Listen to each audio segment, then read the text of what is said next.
قوم ته یې دوکه ورکړې او حکومت ته یې پردې ځمکې راخیستې په خلکو یې خرڅې کړي.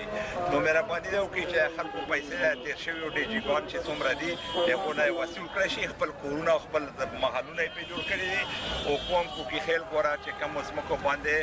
زموږ حق دی 1912 کې زموږ لاین تېر شوی دی، مهرباني ده وکړي چې هغه موږ ته بحال کړي او چې تر کومه پورې دا احتجاج موږ ډېره پیلونه او ډېر شیونه وکړ، خو چې تر کومه پورې موږ ته کوکي خیل ته خپل حق نه وي میلاو شوی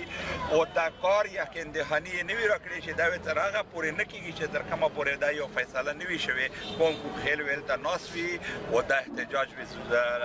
جاری وي.